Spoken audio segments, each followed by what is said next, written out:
Mahanadi upcoming எபிசோடில் இங்கே காவேரி வீட்டில் உட்காந்து ரொம்பவுமே ஃபீல் பண்ணிட்டு இருக்காங்க. இது வரைக்கும் விஜய் நம்மளை இந்த அளவுக்கு முட்டாளாக்கிட்டாரு. விஜய் நினச்சி நாம் இந்த அளவுக்கு ஃபீல் பண்ணுறோம், உருகிட்டு இருக்கோம். ஆனால் விஜய் எப்படி இருக்காருன்னு ஒன்றுமே தெரியலையே. உண்மையிலேயே எல்லாரும் சொல்கிற மாதிரி விஜய் நம்ம மேலே உண்மையான அன்போட பாசத்தோடு இருக்காரா, இல்லை அம்மா சொல்கிற மாதிரி நம்மளை நல்லாவே பயன்படுத்திட்டாரா, ஒன்றுமே புரியலேன்னு இங்கே காவேரி குழப்பத்தோடு இருக்காங்க. சரி, நாம் இப்படியே இருந்தால் நம்ம குடும்பமும் கஷ்டப்படும், நம்ம அம்மாவும் நாம் இப்படி இருக்கிறத பார்த்து கண்டிப்பாக கஷ்டப்படுவாங்க. இனிமேல் நாம் இப்படியே இருக்க வேணாம், நாம் ஒரு வேலைக்காச்சும் போகலாம். அதனால நம்மளுடைய மைண்ட் செட்டும் மாறும், நம்ம குடும்ப கஷ்டமும் கொஞ்சமாச்சும் தீரும்.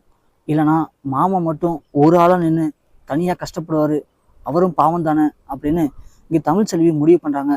முடிவு பண்ணி தமிழ்ச்செல்வி போயிட்டு சாரதா கிட்ட, அம்மா நான் வேலைக்கு போகவா அப்படின்னு கேட்குறாங்க. அடியே இங்கே பாரு, நீ வேலைக்கு போன வரைக்கும் போதும்டி, வேலைக்கு போகிறேன்னு சொல்லி நீ எவ்வளோ பெரிய பிரச்சனை ஒன்றா விட்டுருக்க தெரியுமா. நீ ஒரு வேலைக்கு போக வேணாம், நீ வீட்டில் இருக்கிறதே எனக்கு மிகப்பெரிய புண்ணியம் தான் அப்படின்னு சாரதா சொல்கிறாங்க. உடனே காவேரி, என்னம்மா புரிஞ்சுக்காம பேசுகிற, ஏன் என் மேலே உங்களுக்கு சந்தேகம் போகலையா? இங்கே பாருங்கம்மா, இனிமேல் நான் கண்டிப்பாக எந்த ஒரு தப்பான வழிக்கும் போக மாட்டேன், என்னை நம்புங்கம்மா. எனக்கு வீட்டுக்குள்ளேயே இருக்கிறது ரொம்ப கஷ்டமாக இருக்குமா, படசுலத்தையும் நினைக்க தோணுது. நான் வேலைக்கு போயிட்டு வரேம்மா, ப்ளீஸ்மா என்னை நம்புங்கம்மா அப்படின்னு சொல்ல, இங்கே சாரதா, இல்லடி போதும், உன்னை நான் நம்பின வரைக்கும் போதும், இனிமேல் உங்களை யாரையும் நம்புறதா இல்லை, நான் சொல்கிறது மட்டும் நீங்களாம் செஞ்சால் போதும் அப்படின்னு இங்கே சாரதா சொல்கிறாங்க. உடனே கங்கா, என்னம்மா இப்படி பேசுகிற, அவள் தான் சொல்கிறாள் இந்த தப்பு பண்ண மாட்டேன்னு சொல்லிட்டு, அவள் போயிட்டு வரட்டுமா ப்ளீஸ்மா அப்படின்னு சொல்ல குமரன்னு சொல்கிறாங்க. சரின்னு சாரதா ஒரு வழியா சரி போகட்டும் அப்படின்னு சொல்ல, இங்கே காவேரி ஒன்று அவங்களோட ஃப்ரெண்டுக்கு கால் பண்ணி, வந்துட்டு நான் வேலைக்கு சொல்லியிருந்தேனே ஏதாவது ரெடியாச்சா அப்படின்னு கேட்க, காவேரி நல்ல வேலை நீயே கால் பண்ண, இந்த கம்பெனியில் ஒரு இன்டர்வியூ போயிட்டுருக்கு, நீ உடனே கிளம்பி வா அப்படின்னு சொல்கிறாங்க. உடனே காவேரியும் அந்த வேலைக்கு போகிறதுக்காக கிளம்பி போகிறாங்க. ஸோ ரிசப்ஷனிஸ்ட் வேலைக்கு தான் அங்கே ஆள் கேட்டிருக்காங்க. காவேரி போய் பார்க்கும்போது அங்கே ஒரு 10 பேர் உட்காந்துருக்காங்க.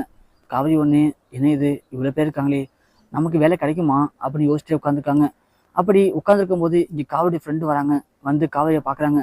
காவேரி, நீ ஒன்றும் ஃபீல் பண்ணாத, நிறைய பேர் இருக்காங்கன்னு சொல்லிட்டு, உன்னோட சூழ்நிலை எனக்கு நல்லாவே புரியும், நான் ஆல்ரெடி மேனேஜர்கிட்ட பேசிட்டேன், அவர் பார்த்துக்கலன்னு சொல்லியிருக்காரு, நீ உள்ளே வந்ததுக்கப்புறமா என்னுடைய பேரை மட்டும் கொஞ்சம் சொல்லு, கண்டிப்பாக மீதியை அவர் பார்த்துப்பாருடி அப்படின்னு சொல்ல, சரின்னு சொல்லி காவேரி சொல்கிறாங்க.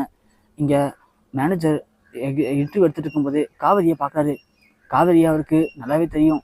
உடனே அவர் கால் பண்ணி விஜய்கிட்ட சொல்கிறாங்க, விஜய் உன் மனைவி தான், அதான் காவேரி இங்கே ரிசப்ஷனிஸ்ட் வேலைக்காக வந்திருக்காங்கடா அப்படின்னு சொல்ல, டீ சூப்பரா, இப்போ எங்கே அங்கே தான் இருக்காளா? ஆமாண்டா, சரி நீ கூப்பிட்டு பொறுமையாக இன்டர்வியூ எடுத்துட்டாரு, நான் இப்போ உடனே கிளம்பி வரேன் அப்படின்னு சொல்லிட்டு இங்கே விஜய் கிளம்பி வராரு. இங்கே கரெக்டாக மேனேஜர் காவேரியை உள்ளே கூப்பிட்றாங்க. காவேரியும் உள்ளே வந்த உடனே தன் ஃப்ரெண்டுடைய பேர் சொல்கிறாங்க.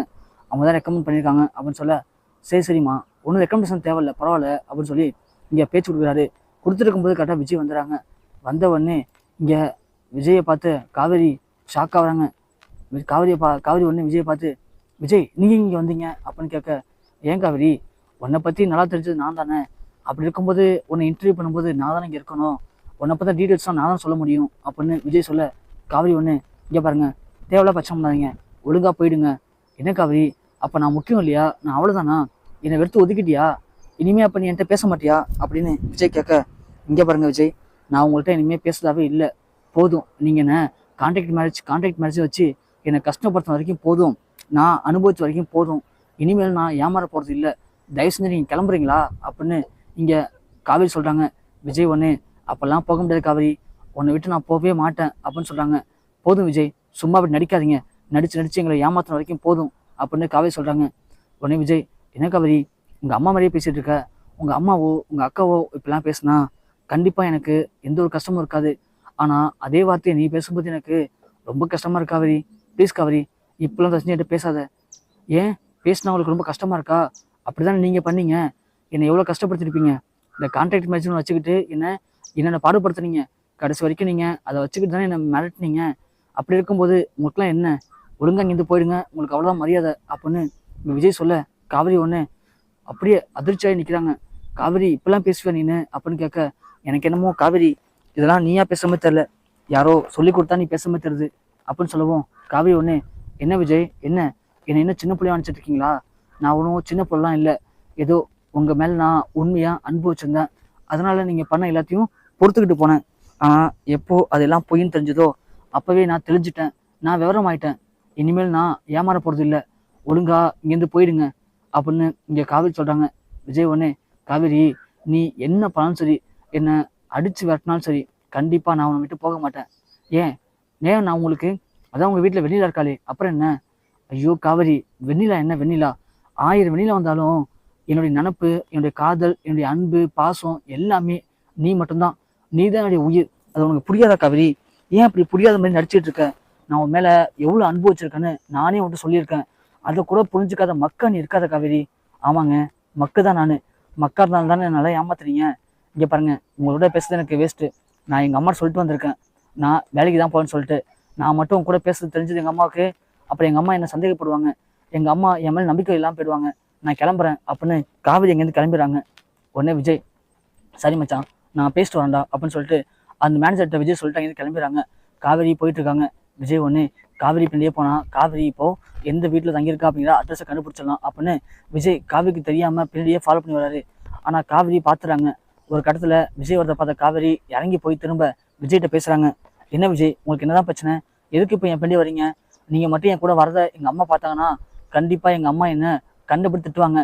ஆல்ரெடி எங்கள் அம்மா என்ன வீட்டை விட்டு வெளியே போகக்கூடாது, நீ போனால் அந்த விஜய்கிட்ட பேசுவ பழகுன்னு சொன்னாங்க. நான் தான் அப்போல்லாம் இல்லைன்னு சொல்லிட்டு எங்கள் அம்மாவை சமாதானப்படுத்திட்டு வந்தேன். ஆனால் இப்போது எங்கள் அம்மா நினச்ச மாதிரி நீங்கள் பயன்படாதீங்க, தயவு செஞ்சு என்னை விட்டு போங்க, என் வாழ்க்கையில் வராதிங்க அப்படின்னு காவேரி விஜய்கிட்ட பேச, விஜய் ஒன்று, என்ன காவேரி இன்னும் என்ன புரிஞ்சிக்கவே இல்லையா? ஏன் இப்படி பேசி என்ன மனசை கஷ்டப்படுத்துகிற? தயவு செஞ்சு நான் சொல்கிறத புரிஞ்சுக்க காவேரி. நான் உன்கிட்ட உண்மையாகவே எதுக்கு பேச வந்திருக்கேன் அப்படின்னா, நீ எனக்கு வேணும் காவேரி. நான் உன் மேலே உண்மையாகவே உயிர் வச்சுருக்கேன், அதை புரிஞ்சுக்க காவேரி. நீ என்ன வெயிட் பண்ணுன்னு சொல்லு, கண்டிப்பாக வெயிட் பண்ணுறேன். ஆனால் என்னை புரிஞ்சுக்காம வெறுத்து மட்டும் ஒதுக்காத காவேரி. சத்தியமாக வாழ்கிற ஒவ்வொரு நாளும் எனக்கு அப்படியே ரொம்ப சாபக்கேடாக மாறுது. வாழ்க்கை ஒவ்வொரு நாளும் எனக்கு ரொம்ப கஷ்டத்தை உண்டு பண்ணுது. என்னால் இதெல்லாம் தாங்கிக்கிட்டு வாழவே முடியல, செத்துலாம் போல தோணுது காவேரி அப்படின்னு விஜய் சொல்ல, காவேரி ஒன்று, விஜய் இந்த மாதிரிலாம் பேசி பேசி என் மனசை கஷ்டப்படுத்தாதீங்க. இப்படியே பேசி பேசி என் மனசை மாற்றலாம் மட்டும் ட்ரை பண்ணாதீங்க. வேணாம் விஜய், நான் உங்களை நம்பி நிறையாவே ஏமாந்துட்டேன். உங்களுக்கு மனசு வெறுப்பாக இருந்துச்சுன்னா வீட்டுக்கு போங்க, வெண்ணிலா இருப்பா, அவ கூட பேசுங்க, பழகுங்க, எல்லாமே சரியாயிடும். அதுக்காக என்கிட்ட வந்து ஆசையாக பேசுகிற மாதிரி பேசி என்னை ஏமாத்தாதீங்க ப்ளீஸ் விஜய், கிளம்புங்க முதல்ல அப்படின்னு சொல்ல, என்ன காவேரி வார்த்தைக்கு வார்த்தை நான் உன்னை பற்றி பேசுகிறேன், ஆனால் நீ வெண்ணிலாவை பற்றி பேசுகிற. இப்போ என்ன உனக்கு பிரச்சனை? வெண்ணிலா அந்த வீட்டில் இருக்க தானே பிரச்சனை? ஐயோ காவேரி, நான் தான் உன்னை வீட்டில் இருக்கும்போது அத்தனை வாட்டி கேட்டேன்ல, வெண்ணிலாக்கிறது உனக்கு பிரச்சனைனா சொல்லு, நான் வெண்ணிலாவை வெளியே அமிச்சிருன்னு சொன்னேன். நீ தானே ஒரு பிரச்சனை இல்லை ஒரு பிரச்சனை இல்லைன்னு சொன்னேன். ஆனால் உள்ளுக்குள்ளே வெண்ணிலாவால் உனக்கு இவ்வளோ ஒரு பாதிப்பு இருக்குன்னு தெரிஞ்சிருந்தா கண்டிப்பாக நான் வெண்ணிலாவை வீட்டுக்கே கொண்டு வந்திருக்க மாட்டேன். இப்பயும் ஒன்றும் இல்லை காவேரி, வெண்ணிலாவை ஹாஸ்பிட்டல் சேர்க்கறதுக்கான எல்லா ஏற்பாடும் பண்ணிட்டேன். அவள் இன்னும் ஒரு 2 3 நாளில் ஹாஸ்பிட்டல் போய் சேர்ந்துருவா. எனக்கு வெண்ணிலா முக்கியம் இல்லை காவேரி, எனக்கு நீ தான் முக்கியம். அதுக்காக தான் நான் உன் பின்னாடி வந்துட்டு இருக்கேன். தயவு செஞ்சு யோசி காவேரி, யோசிச்சுட்டு எனக்கு நல்ல முடிவாக சொல்லு, இப்போ நீ கிளம்பு அப்படின்னு சொல்லிட்டு விஜய் அங்கேருந்து கிளம்பிடுறாரு.